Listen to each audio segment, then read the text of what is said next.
on a revitalized plot of land in Marble Falls, Helping Hands dig in to feed their neighbors. The Helping Center Garden was founded in 2011 by master gardeners in the Highland Lakes area. The Helping Center itself is the food bank and also does other services for the low income in the Burnett County area. And they had this land. They actually own a little bit of extra land here.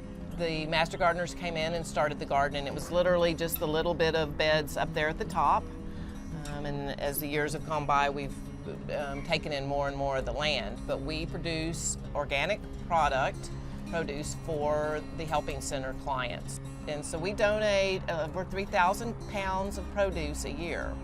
We are a self-funded organization, so we don't really get money from the Highland Lakes Master Gardening Association. They have their budget, but we fundraise and do things to fund the garden.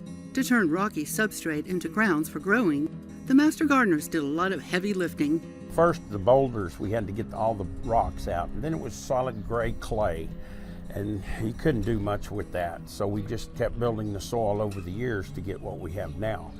4 years, it's been worked over and over for 4 years. So it's coming out pretty good with the potatoes. He is the compost king. He collects. From Tea Time Restaurant, they give us their scraps, 30 to 60 pounds Monday, Wednesday, and Friday. It's a lot of scraps. We have the leaves that we shred, and we just take time to do it. It's sure much better. It really makes like the tomatoes, you can see it's our compost on there to make them that big and produce that many tomatoes. Countless worms are on the job underground. The worm towers is a kids project that we have them come in and do. And they did the worm towers and we put the worms in there. It's all the kids. Now they're in the process of coming back and painting them.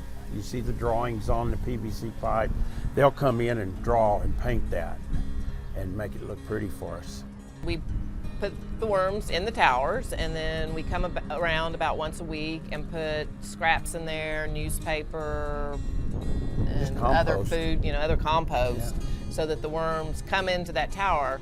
It's a little hot right now. As you know, I stuck my hand in there, I couldn't find any worms, but because it's so warm, they're deeper than that. But the soil in there is just amazing. Yeah. There's always something to eat. Blackberries are ready for picking in early summer. The young orchards welcome to all. The master gardeners carefully maintain a seasonal map of what's planted in each bed in order to swap places next year. That's something that we've always been very careful about, is to rotate yeah. Every bed is moved every year. As master gardeners, they're committed to educating the community about growing techniques. One is the concept of keyhole gardens, a great option on rocky land. Plans are in the works for a larger new space with better wheelchair accessibility. For now, an upraised bed demonstrates an option for gardeners in wheelchairs or with other physical limitations. Rainwater collection supplements their drip irrigation system on timers. We get about 2 to 2.5 months of watering off just the rainwater per year. And that sure helps the vegetables because they don't like the bleach in the city water, but they really love rainwater. Of course, everybody loves rainwater. The softest, your hair, you wash your hair with it, it's just so much better. Generous companies assist with seeds and organic fertilizer. Along with the master gardeners, volunteers keep things growing.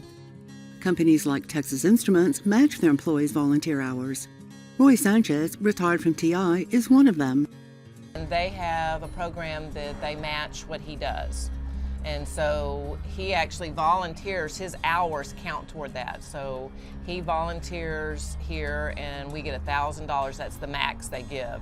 So we get $1,000 for the hours that he works for us. Master Gardener Ricky Lane passes along his knowledge to volunteers, including children and young adults from schools and scouts. Teach them young, they'll grow up to be gardeners. If they learn while they're young, they'll keep it with the rest of their lives growing up and have a garden of their own.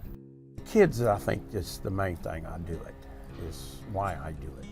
When you see a little child holding up a cantaloupe and smelling it in their face after they smell that cantaloupe, that's rewarding for me. And we've actually had the kids come in on their own after school, lets out in the summer. The kids actually still come back on their own. Some of them actually bring their parents with them, which I like. Their parents need to learn what their kids are learning. So that's a good thing too, you know. The idea that we are able to give to people that are coming to a food bank, fresh tomatoes, fresh okra, fresh peppers, cucumbers that were picked this morning, and they're going home with them in the afternoon. I mean, what better way to spend your time? I'm a big volunteer. I'm involved in, several other organizations, but this one is just so simple.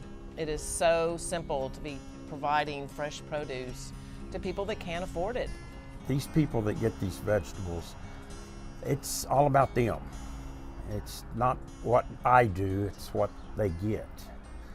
And they love these vegetables.